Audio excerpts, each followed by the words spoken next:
So the retreat crew forces have gathered, where everybody was planning to be here is now here and starting to get oriented to certain tasks for the winter retreat. Monastic community is trying to button things up to some extent, as much as we can anyway. It's a familiar cycle for those of us who have been here over the years. Maybe a whole new exciting venture for those who haven't done a winter retreat here before. It has for me anyway, it has a familiar feel to it after 20 some odd years of this kind of cycle happening, and that sense of revolving and repetition and going through these cycles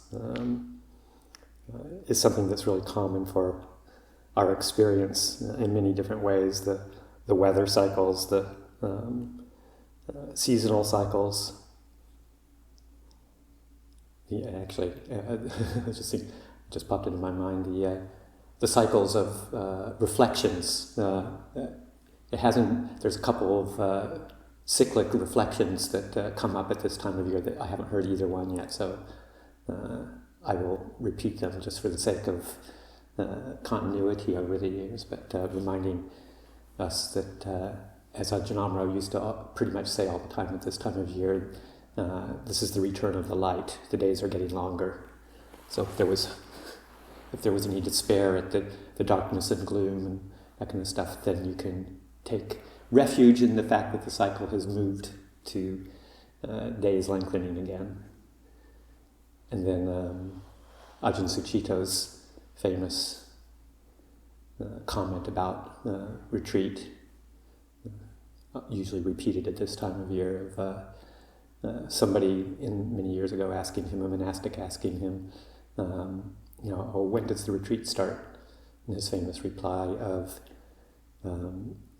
for some, the retreat has already begun. For others, it never will. So these are time-honored phrases at this time of year, part of the cycle. But just to keep watch on the mind and the heart, and are we getting lost in the external activities, the external movements, the new roles and responsibilities, the setting things down. All of these are different changing states of mind. And there are external conditions that we need to attend to and operate within.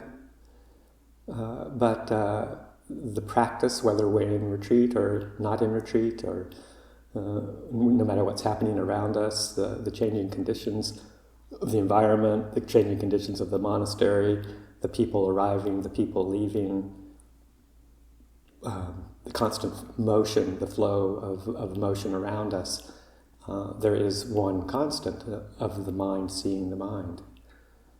To just remain in that central awareness, to let one's focus stay right here, right now, right in the center of the revolving activities.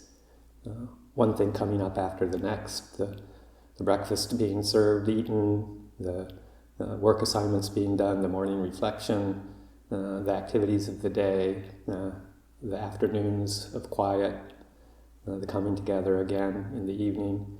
All of these are external events happening. Even the mind and its objects, the thoughts, the feelings, the emotions, the more subtle aspects of experience arising, us getting entangled with them, involved with them, recognizing that, dropping them, letting them go, all part of this constant motion, this constant flow of activity, internally, externally. And to just always come back to the knowing and relinquishing. That's the heart of the practice. Ajahn Lumpo Cha's famous reminder to us to just know and let go is the essential aim of our practice. And then we can just keep hearing right here in the moment, in the center, and let all the activity move through the mind rather than us moving through the world of activity, letting it move through our awareness. Then we found a true refuge. Okay, so I'll leave it there for this morning's reflection.